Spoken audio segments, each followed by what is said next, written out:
प्रातः स्मरणीय विश्ववंदनीय संतों के सम्राट सदगुरु कबीर देव जी के पावन चरण कमलों में त्रैवार बंदगी करते हुए मेरे मन मंदिर के आराध्य प्रातः स्मरणीय परम पूज्य गुरुदेव जी, अर्चनीय वंदनीय संत समाज, समस्त संत गुरुजनों के चरण कमलों में त्रैवार बंदगी करते हुए इस चैनल से जुड़े हुए समस्त श्रोता बंधुओं को, माता बहनों को, नन्हे मुन्ने प्यारे प्यारे बच्चों को, आदरणीय बुजुर्ग दादा दादियों को, सभी सत्संग प्रेमियों को सुबह की हार्दिक शुभकामनाएं हैं। आज का दिन सभी के लिए सुखद एवं मंगलमय हो।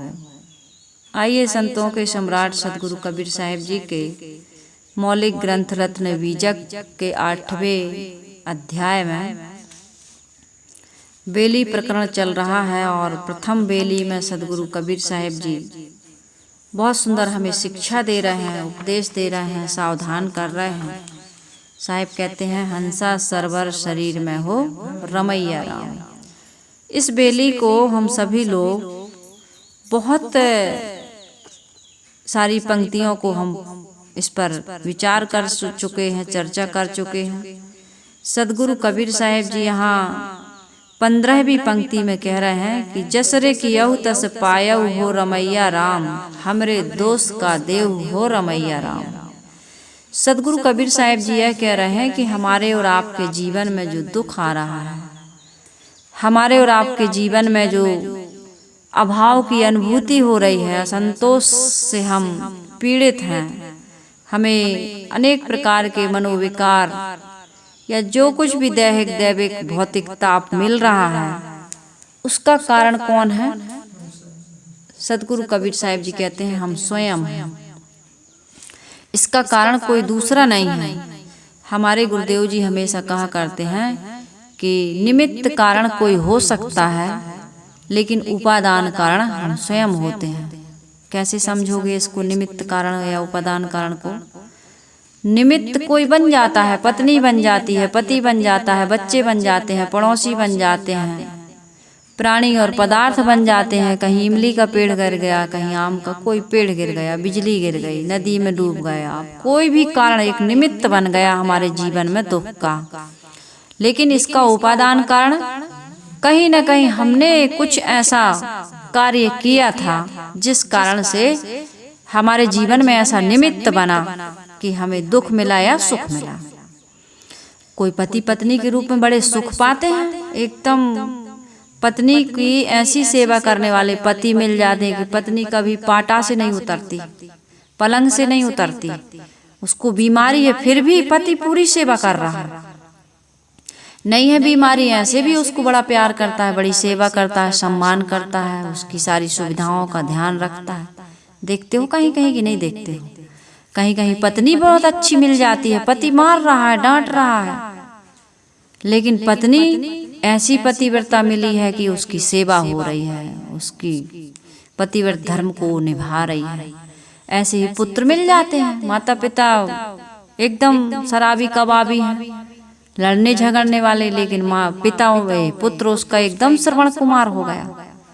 ऐसा कई जगह कहीं कहीं ऐसे उदाहरण देखने को प्रत्यक्ष रूप में मिलते हैं। हमने देखा है छत्तीसगढ़ में कि माँ एकदम, एक घर में ऐसी माँ है जो एकदम गाली के नीचे बात नहीं करती, एकदम झगड़ालू, लेकिन उसका बेटा एकदम रामचंद्र जैसे, कभी किसी को बोल के नहीं जानता, आप शब्द तो बहुत दूर की बात, कभी किसी को मना नहीं करता किसी काम के लिए, इतना सज्जन, इतना साधु स्वभाव का देखा है हम लोगों ने। हमारी साध्वी बहनें हैं, उनके गांव की बात है, मैं उधर जाती आती हूँ, ऐसे लोग हो जाते हैं। तो मैं ये कह रही थी कि हमारे जीवन में सदगुरु कबीर साहिब जी कह रहे हैं कि जसरे कियहु तस पायहु हो रमैया राम, हमरे दोष का देहु हो रमैया राम। साहिब कह रहे हैं, भाई तुमने जैसा किया वैसा पा रहे हो, जसरे कियहु तस पायहु हो रमैया राम। हे रमैया राम, हे चेतन जीव, हे मनुष्य जीव को नहीं, यहाँ खास तो मनुष्य को की कहा जा रहा, अन्य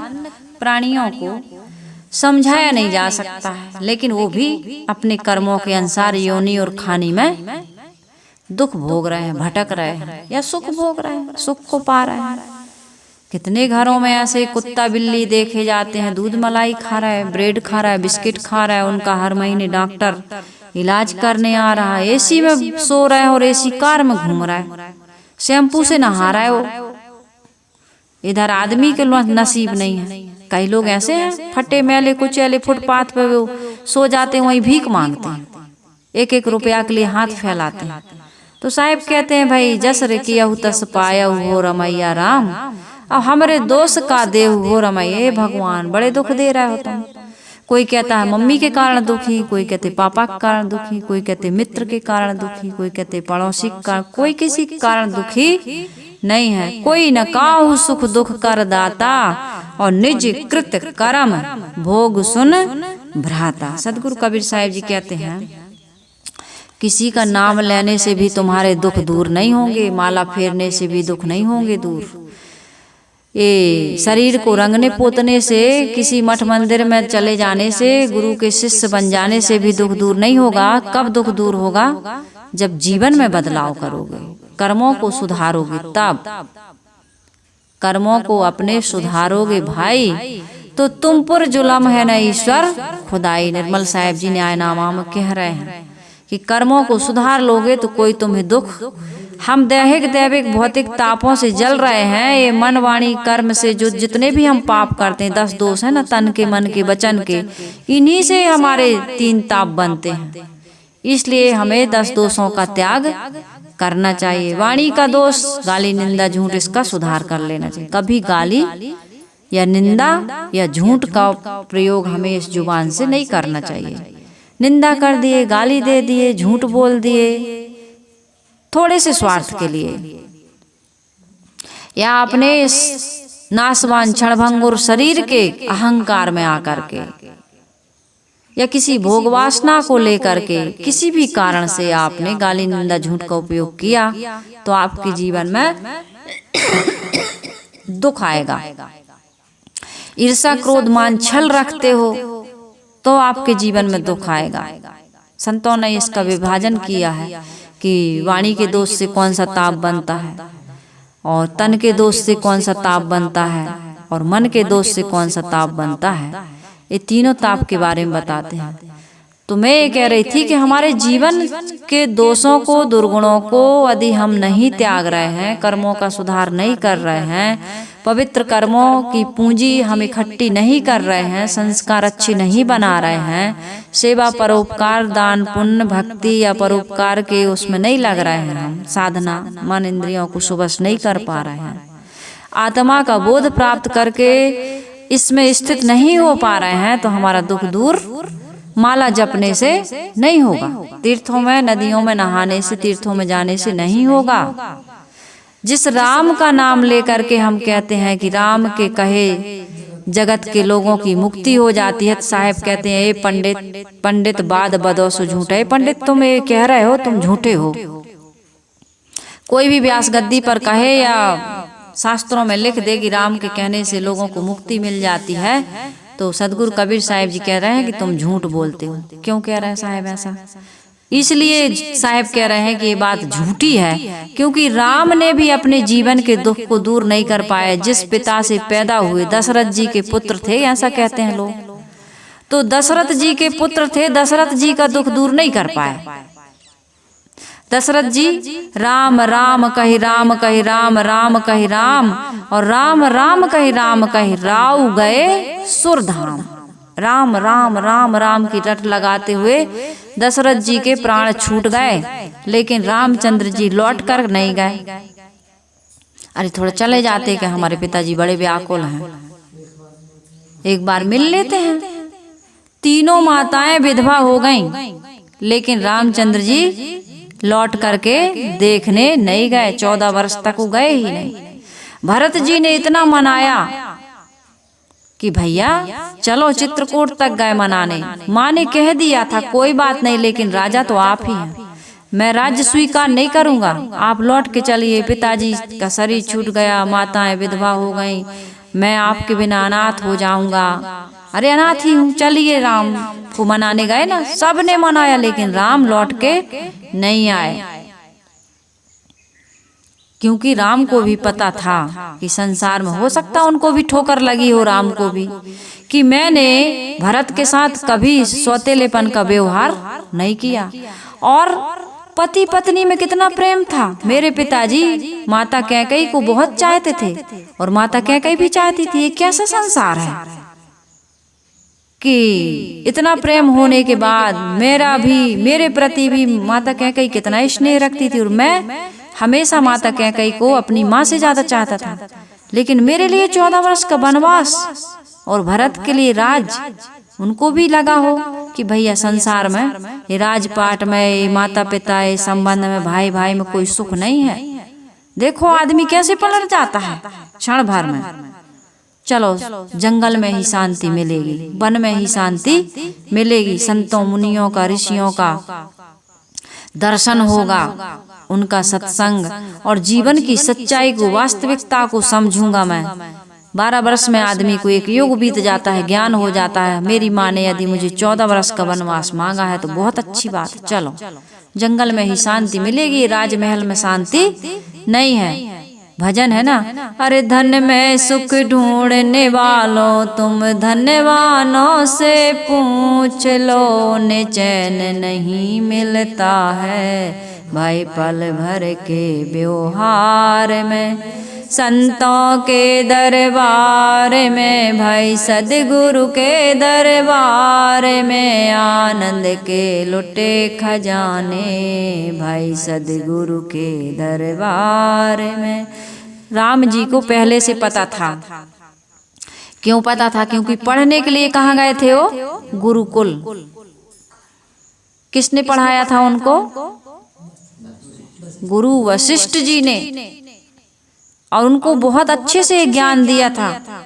मैं कौन हूँ, मेरा कर्तव्य क्या है, मेरे ऊपर कितने ऋण हैं, ये सारी बातें रामायण को पढ़िए आप।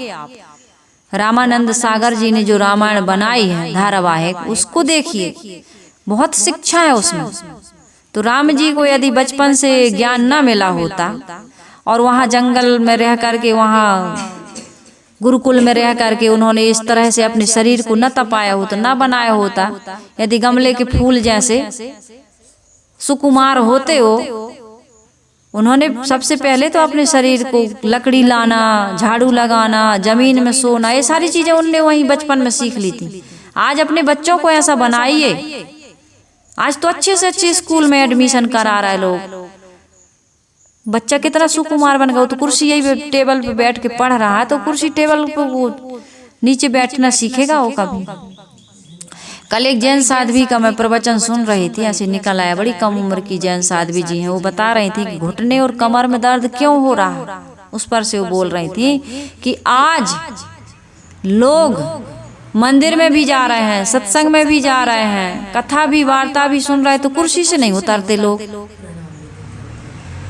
झुक करके प्रणाम नहीं करते, जमीन में नहीं बैठते, धरती माता को भूल गए, पृथ्वी माता को भूल गए। इसलिए आज लोगों को रोग ऐसा आ रहा है, डॉक्टर मना कर रहा है कि तुम जमीन में मत बैठना, क्योंकि तुमने अपमान किया ना जमीन में बैठने में। तुमने अपने आप को क्या समझ, पहले लोग विद्यार्थी लोग बिछा के, चटाई बिछा के, हम लोगों के जमाने में ऐसी गोल गोल पट्टी होती थी, हम लोग उसको रखते थे, स्कूल में जाके झाड़ू लगाते थे, पेड़ पौधों में पानी देते थे, है ना, सारी सब कुछ करते थे। आज के बच्चा कोई करता है? न घर में कर रहा है, न स्कूल में कर रहा है। वो तो टाई लगा के बूट सूट में पहले से ही जा रहा है एकदम बाबूजी बन के। तो राम के जीवन में ऐसा नहीं था, कृष्ण के जीवन में भी ऐसा नहीं था। वहाँ अमीर और गरीब सभी एक साथ पढ़ते थे। इसलिए कृष्ण और सुदामा की मित्रता, आज मित्रता की मिसाल देते हैं लोग। कृष्ण और सुदामा की मित्रता के लिए लोग भजन गाते हैं, नहीं गाते? कितना सुंदर कृष्ण और सुदामा जी की मित्रता। तो ऐसे स्कूल हुआ करते थे, ऐसे गुरुकुल हुआ, ऐसी विद्या, ऐसे बचपन से संस्कार दिए जाते थे। आज कितना बदल गया सब कुछ।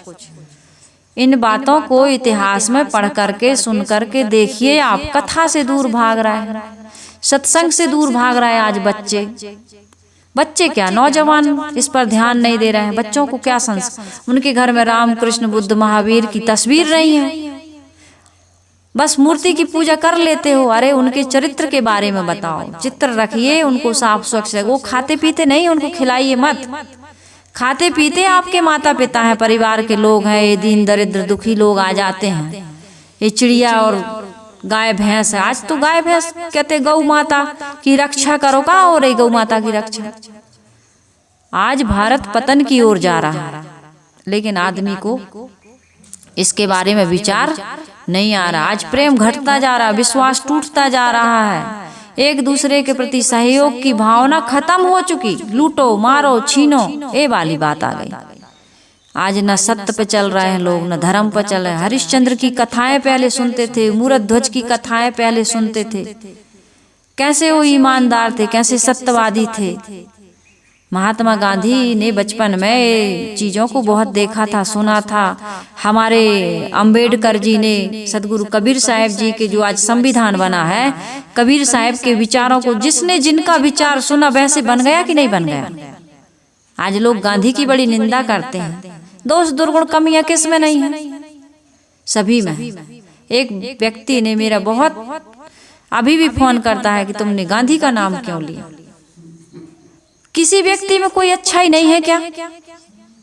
अच्छे चीज को ले लो।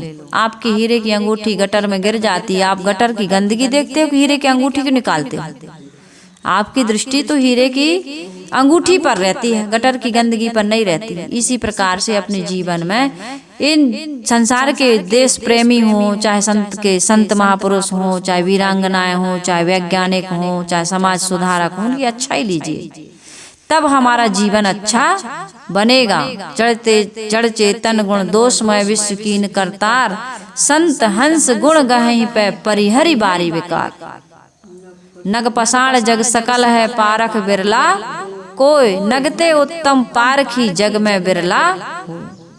आप बिरले व्यक्ति बनिए, समझदार व्यक्ति बनिए, विवेकी बनिए। बुराइयां और कमियां निकालने में लगे हो, और फिर यदि बुराइयों और कमियों को नहीं निकालते हो और जीवन में दुख आता है तो माला जपने में लगे हो, अगरबत्ती सुलगाने में लगे हो, फोटो की आरती उतारने में लगे हो, या मूर्ति को नहलाने धुलाने में लगे हो, क्या फायदा हो रहा है इससे बताओ? जियत पिता से दंगम दंगा और मरे बाद ले जाएं गंगा, वही काम कर रहे हो। जिंदा माता पिता की सेवा नहीं कर पा रहे हो, मरे के बाद में आप गंगा जी ले जा रहे हो, ये भी एक मूर्खता है। कर्म खोटे तो ईश्वर का भजन गाने से क्या होगा, किया परहेज ना कुछ भी दवा खाने से क्या होगा। कर्म खोटे तो ईश्वर का भजन गाने से कुछ भी होने वाला नहीं है, और परहेज नहीं किया तो कितना भी दवा खाओ, हमारा आपका रोग दूर होने वाला नहीं है। तो इसलिए मैं कह रही हूँ, सदगुरु कबीर साहब जी कह रहे हैं कि हे भाई, जस रे किया तस पाया हो रमैया राम, हमरे दोष का देव हो रमैया राम। अपनी कमाई आपकी, नामाई ना बाप की। हम यहाँ अपने अपने कर्मों की कमाई करने आए हैं। जैसा हम करेंगे, ये ना कहो बेटा के लिए पाप करना पड़ता है, झूठ बोलना पड़ता है, परिवार चलाने के लिए तो थोड़ा सा मिलावटबाजी करनी ही पड़ती है, घूसखोरी करनी ही पड़ती है। अपने शरीर को हम नहीं परिश्रम करना चाहते, इसलिए काम चोरी करनी पड़ती है। ये शरीर से तुम आज काम चोरी कर रहे हो, कल को अजगर बन जाओगे, फिर खिसक भी नहीं पाओगे। भगवान कहेगा तुम कहता अजगर करे न चाकरी पंछी करेगा, तो अजगर और पंछी यही बनोगे। जब आज मनुष्य शरीर में आकर के सेवा भलाई परोपकार का काम नहीं कर रहे, जी चुरा रहे हैं, तो कहाँ जाओगे तुम? अजगर की योनि में जाओगे। संत महापुरुष जो पुराणों में लिख देते हैं ना कि इस कर्म का ये सजा, उस कर्म की वो सजा, सचमुच में है। आप अपने कर्मों को अच्छा नहीं बनाओगे, पुरुषार्थ नहीं करोगे, संयम साधना से नहीं रहोगे, तो देख नहीं रहे हो संसार में कैसे कैसे शरीर को धारण करके लोग आ रहे हैं। मनुष्य शरीर में भी कैसे कैसे लोग आ जाते हैं। तो इसलिए सदगुरु कबीर साहब जी कह रहे हैं कि नाम लेना बुरा नहीं है, लेकिन वाल्मीकि जी ने तो नाम भी नहीं लिया था। तुम पढ़े हो चमत्कार में, कर्ण कान से पैदा हो गया है, गोकर्ण गाय से पैदा हो गया, उनके इतने हजार बच्चे पैदा हो गए राजा सगर के। किसी का कुछ भी चमत्कार सुन लेते हो। चमत्कार से तुम्हारे जीवन में कोई भी लाभ होने वाला नहीं है। सिद्धांत की बात यह है कि जो करोगे वो भरोगे। कोई चमत्कार हमारे आपके चमत्कारी बाबा साहब आज जेल में है, वो अपने जीवन में कोई चमत्कार नहीं कर पा रहे हैं, और आने वाले समय में जो ज्यादा पाखंड फैलाएगा उन पर भी उनकी भी सजा होने की तैयारी है। तो चमत्कार नहीं, चमत्कार को नमस्कार मत करो, कर्म सुधारो। जितना भी तुम कर्म सुधार सकते हो उतना कर्म सुधार लो। तुम्हारा कोई दुश्मन या कोई दुख देने वाला नहीं है इस संसार में। साहेब कहते हैं अगम काट गम कियऊ हो रमैया राम, सहज कियऊ विश्वास हो रमैया राम। अगम कहते हैं जहाँ हमारी पहुँच ना हो, और गम कहते हैं जहाँ हमारी पहुँच हो। मनुष्य की स्थूल बुद्धि होने से, मनुष्य की बुद्धि कैसी हो गई? स्थूल बुद्धि हो जाने से वो प्राणी पदार्थों में ही भटक रहा है। ये चमत्कार, अंधविश्वास, पाखंड में जड़ देवी देवताओं को पूजने में ही लगा है। जड़ देवी देवताओं का मैं विरोध नहीं करती हूँ भाई, जड़ देवी देवताओं का विरोध सदगुरु कबीर साहब ने कहीं नहीं किया है, लेकिन तुम इस स्थूल पूजा में पढ़ करके अपने स्वरूप का ज्ञान क्यों भूल जाते हो? छोटा सा बच्चा होता है, काखा गाघा पढ़ता है, का माने कबूतर, खा माने खरगोश। ये बचपन में नर्सरी में, प्राइमरी स्कूल में हमको पढ़ना पड़ता है, लेकिन का माने कबूतर बुढ़ापे तक पढ़ते रहो। बच्चा पहली से वो कभी फाइनल में न जा पाए, ग्रेजुएशन ना कर पाए, तो फिर वो बच्चा बच्चा ही रह जाएगा। कितने साल पढ़ोगे? टीचर लोग भी निकाल देंगे, हटो यहाँ से। 1 साल 2 साल सहेंगे तुमको, तुम हर साल बस का माने कबूतर ही तक रह गए, तो तुम्हें स्कूल से निकाल दिया जाता है, तुम बहुत गधे हो। लेकिन यहाँ तो कोई निकालता नहीं। स्वरूप का बोध पाने के लिए, आत्मज्ञान पाने के लिए स्थूल भक्ति की जाती है। जब तक गुरु नहीं मिले हैं, बच्चा अभी गुरु की बात नहीं समझता है, तो उसके अंदर भक्ति का अंकुर फूटे, इसलिए जल चढ़वाया जाता है, अगरबत्ती लगाई जाती है, गणेश की मूर्ति के सामने उसको खड़ा किया जाता है। दुर्गा की 9 दुर्गा आ गई भाई, जाओ जल चढ़ाने, जाओ अगरबत्ती, आरती में शामिल हो जाना, जाओ ये आरती ले जाओ, वहाँ पर ये सामान चढ़ा देना और वहाँ से प्रसाद लेके आना, दुर्गा की आरती गा के आना। और बच्चा बड़ा हो गया, एक दुर्गा की मूर्ति हो, गणेश की मूर्ति हो, राम की मूर्ति हो, शंकर की शिवलिंगी हो, एक चिड़िया भी जानती है, चूहा भी जानता है। स्वामी शंकराचार्य जी उपवास कर रहे थे, शिवरात्रि का दिन था, शंकर जी को प्रसाद चढ़ा था, और चूहा आया रात में, कहते रात भर जगना चाहिए। सब तो सो गए भजन वजन गा के, और शंकराचार्य जी बच्चे थे, मूल शंकर नाम था इनका, बैठे हुए थे। आए रात में, देखे कि अरे चूहा सारा प्रसाद ले गया शंकर जी के यहाँ से, जो चढ़ा था, माता बहनों ने चढ़ाया था लोगों ने, और यहीं टट्टी पेशाब कर गया। तो उनको बड़ा दुख हुआ, ये भगवान कैसे हैं, अपने प्रसाद को नहीं रोक पाए, यहीं इन्हीं के ऊपर टट्टी पेशाब कर गए, ये भगवान नहीं है। तो संतों के पास गए, पूछा, कहा भैया ये प्रथम पाठशाला है, ये पहले स्थूल भक्ति की जाती है कि गुरु के पास जाएं, आत्मज्ञान प्राप्त करें, अपने मन इंद्रियों के जो विकार हैं उनको त्यागें, तब आत्मज्ञान होता है। जैसे बुद्ध को हुआ, महावीर को हुआ, कबीर को हुआ, संसार के महापुरुषों को हुआ। ये मूर्ति, सिर्फ मूर्ति पूजते रहने से नहीं हुआ उनको, वे भी गुरु के पास गए। यदि गुरु का महत्व ना होता तो रामायण में 9धा भक्ति के बारे में सबरी को जो राम ने ज्ञान दिया है, प्रथम भक्ति संतन कर संगय, न लिखा जाता, न पढ़ा जाता, न माना, आज तक उसको काट दिया होता। गोस्वामी जी ने गलत लिखा है, लेकिन आज तक किसी ने काटा नहीं उसको। तो उन्होंने बताया कि ये चिड़िया यदि उसको थोड़ा भी ज्ञान है तब तो मूर्ति के ऊपर बैठ जाती है कि ये नकली है, चोंच भी मार देती है, टट्टी भी कर देती है चिड़िया। मैंने देखा एक जगह में, अभी यहीं गोसलपुर स्टेशन पर, एक शंकर जी की एक पेड़ के नीचे पिंडी रखी, एकदम डामल में पोत दिए, लगता काले बानस में, उस पत्थर को बानस में पोत दिए, पत्थर है वो, शंकर जी बना दिए उनको। और वहां मैंने देखा कि 2-3 कुत्ते आए, उनको सूंघे और उसके ऊपर पेशाब किए। भगवान का अपमान करवा रहे हो कि नहीं करवा रहे? जगह जगह तुम पत्थर को रख देते हो, कुत्ता बिल्ली वहां जाकर के लेटरिंग करते, भगवान का अपमान करवा रहे थे। कुत्ता बिल्ली को पता है ये भगवान नहीं है, लेकिन मनुष्य को पता नहीं है कि ये भगवान है कि नहीं है। कहते हैं बिल्ली और क्या चूहा और मनुष्य, 3 लोगों के वहां पर एक मूर्ति रखी थी। कहे सबसे ज्यादा समझदार कौन है, कुत्ता, बिल्ली कि मनुष्य। गणेश की मूर्ति थी, वहां चूहा था, एक बिल्ली बैठी हुई थी। वो जान रही थी कि यहाँ पर ये नकली है सब कुछ। लड्डू भी नकली रखा हुआ है, कलर बस पोत दिए मंगत के लड्डू, पीला पीला कलर पुता है, पीले कलर का बानस। वो चूहा भी वहां बैठा हुआ है, बिल्ली जान रही, ना चूहा को खा रही ना वो लड्डू के लिए झपट रही, लेकिन मनुष्य उसी मूर्ति की पूजा करने में लगा। तो सदगुरु कबीर साहिब जी कहते हैं ये नकली को पूजने से तुम्हारा असली में कल्याण नहीं होगा, तुम चटुआ चाट रहे हो। साहिब कह रहे हैं स्थूल बुद्धि वाले को स्वरूप ज्ञान नहीं हो सकता, क्योंकि वो आत्मचिंतन नहीं करता, स्वरूप स्थिति के बाहर रहता है वो। अगम काट गम कियऊ अगम, तुमने अपने स्वरूप को पहुंच से बाहर समझ लिया कि मेरे स्वरूप का जब बोध ही नहीं है तो मैं वहां पहुंचूंगा कैसे।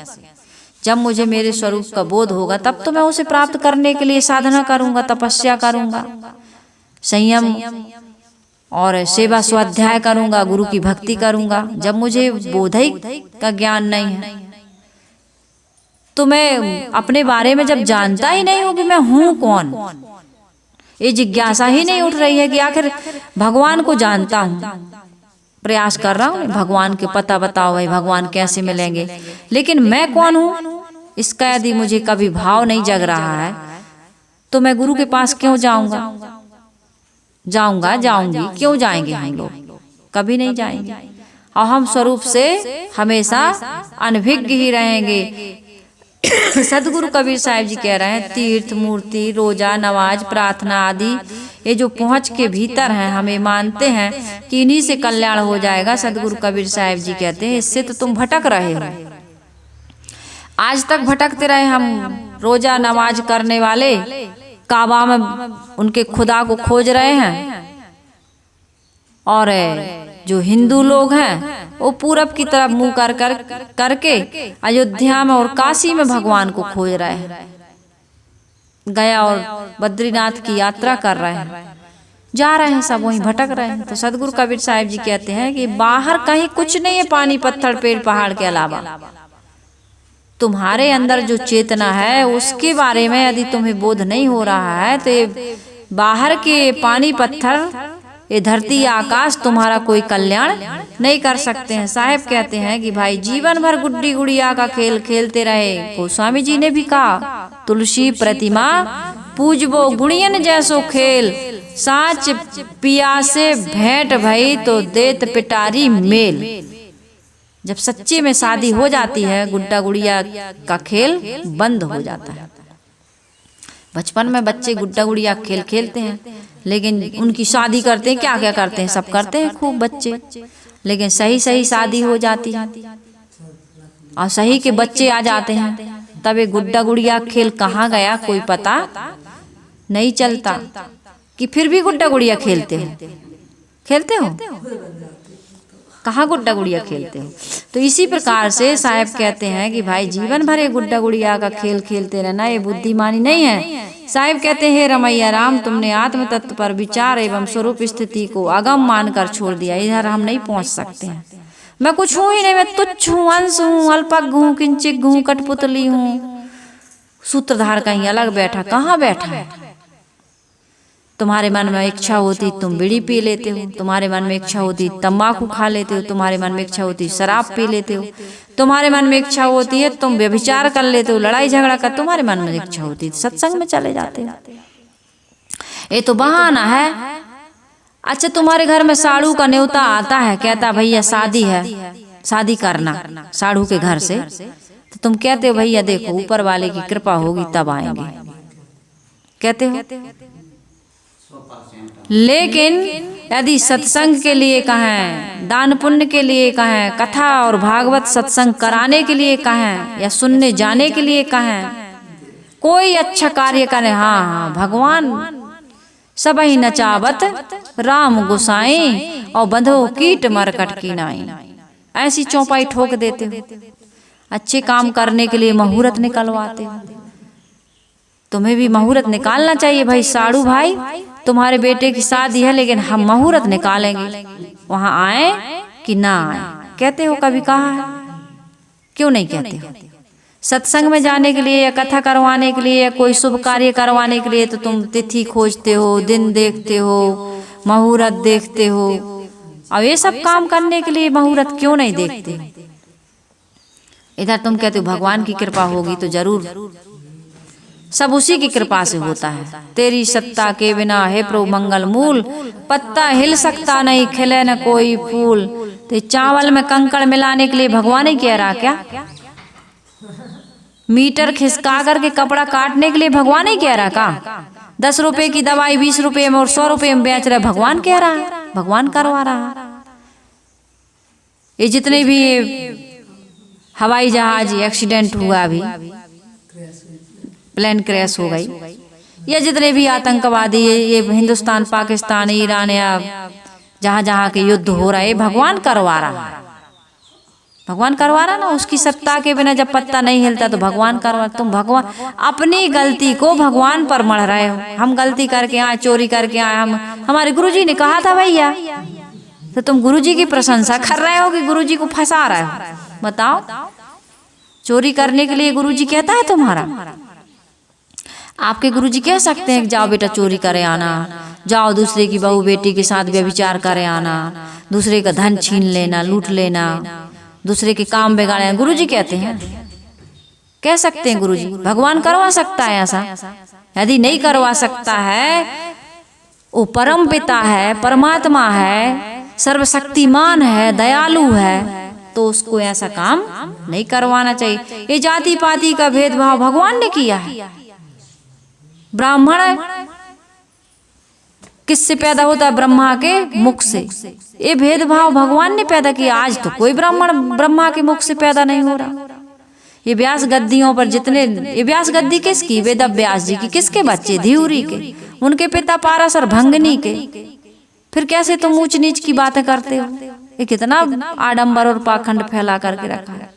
सतगुरु कबीर साहिब जी कहते हैं, कोई भी ग्रंथ भगवान का बनाया नहीं है, और कोई भी मतपंथ संप्रदाय भगवान का बनाया हुआ नहीं है, और कोई भी महापुरुष ईश्वर का पैगंबर या दूत नहीं है।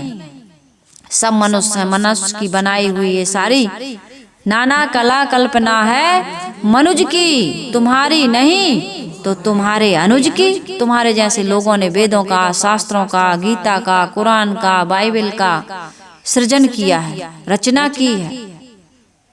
और ये जाति पाति का बंटवारा, ये जितने भी भेदभाव कृत बातें हैं, ये घूसखोरी, काम चोरी, मिलावटबाज, ये अत्याचार, आतंकवाद, व्यभिचार, सब तुम कर रहे हो। मनुष्य ही हैवान है, शैतान है, और मनुष्य ही भगवान है। तुम अपनी बेईमानी से शैतान बने रहने के लिए भगवान के ऊपर दोष मर देते। तो भगवान ऐसी चीज है ही नहीं कि वो आके 2 तमाचा मारे, या तुम्हारे ऊपर तुमने त्रिशूल वाला बनाया या सुदर्शन चक्र वाला बनाया, तुम्हारा गला काट दे। क्यों? हमारे नाम पर तुम इतना पाप कर रहे हो। वो कभी नहीं आके कर पाता। मंदिर में मूर्ति की चोरी हो जाती है, उन्हीं की मूर्तियों को विखंडित कर दिया, बेचारे वो कुछ नहीं कर पाते। तो तुम उनके नाम पर जो घोटाला कर रहे हो, थोड़ी कुछ करेंगे। हाँ, लेकिन प्रकृति आपको सजा, नियम आपको सजा देगी। नियम सजा देता है। एक घर में गुरुदेव जी सच्ची घटना बताते थे कि गुरुदेव जी उस घर में बुलाए गए थे, तो गए थे, तो 3 बेटियां थीं और 1 बेटा था, और माता पिता थे। तो 2 बेटियों की शादी हो गई थी और 1 बेटी कंवारी थी, मायके में रहती थी। और बेटा की शादी हो गई तो बहू आ गई थी। तो ननद और सास दोनों बहू को परेशान करती थी। अब बेटा परेशान था, ननद भी इसलिए परेशान करती है कि भाई जो कुछ भी लाता था, अभी जो कुछ भी कमाता था, तो पूरा हक बहन का था। अब बहन का ना हो करके भाभी का हो गया। भाई कई बार ऐसे होता है कि बहन को बताता भी नहीं, सीधा भाभी पत्नी के रूम में जाता है और जो कुछ लाता है कमा के या खरीद के, वो सब पत्नी को दे देता है। तो इसको बड़ी जलन होती है। ऐसे ही माँ को जलन होती है। ये ईर्षावासी, जलनवासी, स्वार्थ में थोड़ी सी बाधा पड़ गई, उसके कारण से लड़ाई झगड़ा होता है। तो सास बहू और ननद भाभी में बड़ा झगड़ा था। बेटा परेशान था, गुरुजी से बताया। गुरुजी ने कहा ऐसा करना, थोड़े समय बाद जब सब लोग चले जाएंगे तो अकेले मीटिंग करेंगे। गुरुजी ने सबको बैठाया, बुला करके समझाया कि भाई ऐसा लड़ाई झगड़ा क्यों करते हो। गुरुजी बताया करते थे, प्रवचन में मैंने सुना है। तो कहा कि जैसा करोगे, देखो ये बेटी जो है ये ससुराल चली जाएगी, 2 बेटियां ससुराल जा चुकी हैं, और दुख में सुख में हर चीज में ये बहू ही तुम्हारा साथ देगी। और इसको तुम बेटी नहीं मानती हो, जो तुम्हारे दुख सुख में साथ देगी इसको तुम बेटी नहीं मानती, उससे झगड़ा करती हो। और कभी बेटियों को बुलाओगे फोन करके तो थोड़े समय के लिए आएंगी और चली जाएंगी, तरह तरह की मजबूरी बताएंगी, काम बताएंगी, चली जाएंगी, रह नहीं पाएंगी। और उन्हीं के कारण से तुम लड़ाई झगड़ा करती हो, तुम एक तरफ हो जाती, बहू अकेली हो जाती है। लड़ाई झगड़ा करना अच्छी बात नहीं है। देखो बेटी, तुम भी भाभी से मत लड़ा करो, क्योंकि कल तुम वहाँ जाओगी ससुराल तो वहाँ भी तुम्हें ननद मिलेगी, वो भी तुम्हें परेशान करेगी। तो जो 2 बेटियों की शादी हो गई थी वो भी बैठी थी। कहा साहेब जी वहाँ शुरू हो चुका है। तो गुरुजी ने कहा देखो समय का पहिया घूम रहा है, कर्मों का जो चक्र है वो घूम रहा है, जो करोगे वो धीरे धीरे तुम्हारे जीवन में आएगा। हम जैसा भी व्यवहार करते हैं लोगों के साथ, वो व्यवहार हमारे जीवन में लौट करके आता है। इसलिए किसी के साथ ऐसा व्यवहार ना करिए जब पलट के आए तो हम कहें अरे भाई ये वाला हमको नहीं चाहिए। यदि आप किसी को गाली दिए हो तो गाली पलट के आएगी, और एक ही गाली नहीं आएगी, एक गाली की अनेक गालियां भी आ सकती हैं, आती हैं। एक बीज डालते हो, एक जामुन का बीज तुमने बो दिया, पेड़ बन गया तो कितने जामुन होती हैं, कितने फल मिलते हैं उसके। ऐसे ही तुम्हारे बीच जीवन में आएगा तुम्हारे बोए हुए बीज, फिर तुम कहोगे ना ना कांटे नहीं चाहिए, कांटे नहीं चाहिए, फूल चाहिए फूल। अब बोए हैं तुमने कांटे, फूल कहाँ से आएंगे? बोया पेड़ बबूल का तो आम या फूल कहाँ से होगा? आम ही बोगे तो आम ही आएंगे, और कांटे बोगे तो कांटे आएंगे, फूल बोगे तो फूल आएंगे। तो इसलिए सदगुरु कबीर साहिब जी कहते हैं रोजा बांग नमाज पूजा प्रार्थना करते हो, करते रहो, लेकिन कर्मों को सुधारो। और कर्मों को नहीं सुधारोगे या अपने स्वरूप का बोध प्राप्त नहीं करोगे, उसमें स्थित नहीं होगे, तो बाहर कोई राम ईश्वर अल्लाह खुदा गॉड मिलने वाला नहीं है। तुम ही अपने आप को सुधार करके ऊपर उठा करके स्वरूप में स्थित हो करके आत्मज्ञान प्राप्त करके ये ईश्वर अल्लाह खुदा गॉड बन सकते हो। संसार के सभी महापुरुष जिनको हम आज भगवान मान रहे हैं, उन्होंने अपने आप को ऐसे ही डेवलप किया है। राम ने भी, कृष्ण ने भी, बुद्ध ने भी, महावीर ने भी, कबीर ने भी, नानक ने भी, तुलसी ने भी, मीरा ने भी, जितने भी लोग हुए हैं सबने अपने जीवन को ऊपर उठाया है। और हम भी यदि अपने जीवन को ऊपर उठाते हैं, एक जैन साधु कह रहे थे कि हमारे अंदर में अनंत महापुरुष समाये हुए हैं, बस हम उनका उद्घाटन नहीं कर पा रहे हैं। जिनको हम पूजते हैं ना भगवान के नाम पर, वो सारे भगवान हमारे अंदर छिपे हुए हैं। लेकिन बलिहारी व घट की जा घट पर घट हुए। एक शिल्पकार होता है, मूर्ति पत्थर से सुंदर मूर्ति बना देता है। हम भी अपने जीवन के शिल्पकार बना और सुंदर से सुंदर इस शरीर को, इस जीवन को गढ़ छील करके अच्छी मूर्ति इसमें राम की, कृष्ण की, बुद्ध की, महावीर की, सती सावित्रियों की, वीरांगनाओं की, इससे हम जो हम बनना चाहते हैं अपने आप को बना सकते हैं। तो अपने आप को ऐसे ही बनाएं। सदगुरु कबीर साहिब जी यहाँ कह रहे हैं कि हंसा तुम मन माने हुए, तो मैंने कल पढ़ा था। साहिब कह रहे हैं जसर कियहु तस पायहु हो रमैया राम, हमरे दोष का देहु हो रमैया राम, अगम काट गम कियहु हो रमैया राम, सहज कियहु विश्वास हो रमैया राम। सदगुरु कबीर साहिब जी कह रहे हैं तुमने आत्म तत्व विचार एवं आत्म स्थिति को अगम मानकर छोड़ दिया और केवल कर्म कांड एवं जड़ उपासना एवं प्रार्थना में लग गए और सहज सांसारिक क्रियाओं में जीवन भर उलझे रहे। यह तुम्हारी काहली है, कायरता है। स्वरूप ज्ञान तथा स्वरूप स्थिति जिसे तुम अगम मान रखे हो वह अगम नहीं किंतु तुम्हारा निज स्वरूप सहज स्वरूप ही है। अतएव वह अति सुगम है, उसकी तरफ ना ध्यान देकर तुम बाहर भटक रहे हो, ये तुम्हारा बहुत बड़ा दुर्भाग्य है। सहज किया हुआ विश्वास हो रमैया राम, तुम सहज में विश्वास करके बैठे हो कि मैं कुछ नहीं हूँ और बाहर का परमात्मा ही सब कुछ है और वो मिलेगा तो वो मिलने वाला नहीं है। भगवान तो तुम्हारे अंदर छिप के बैठा है। गढ़ी है अपने हाथों से प्रभु ने 9 महीने में, बनाकर मूर्ति सुंदर बैठा है आप सीने में। न कोई पूजता उसको लगे मृग जल के पीने में, भटकते द्वारका काशी फिरे मक्का मदीने में। कहीं भटकने की आवश्यकता नहीं है, तेरा साहेब है घट भीतर। तुम्हारा साहेब, तुम्हारा ईश्वर, तुम्हारा ब्रह्म परमात्मा सुख शांति तुम्हारे भीतर है। साहेब कहते हैं बाहर से लौटो, भीतर की ओर आओ, तुम्हारे जीवन का सारा दुख दूर हो जाएगा।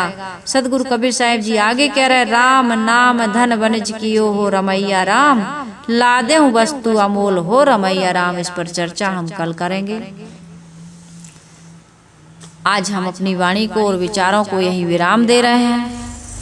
इस सत्संग से जुड़े हुए समस्त श्रोता बंधुओं से मेरा निवेदन है कि सदगुरु कबीर साहिब जी की वाणी को अधिक से अधिक सुन करके अपने जीवन में उतार करके अपने आप का निर्माण करें, अपने स्वरूप में अपने आप में स्थित होने का काम करें। तभी हमारा ये मानव जीवन सफल सार्थक हो सकता है और दुखों से निवृत्ति हो सकती है। तो आप सबका जीवन, हम सबका जीवन सुंदर बने, सुखमय बने और हम सबका कल्याण हो। इन्हीं शुभकामनाओं के साथ आइए हम सभी लोग गुरु वंदना करते हैं और उसके बाद सत्संग को समाप्त करते हैं।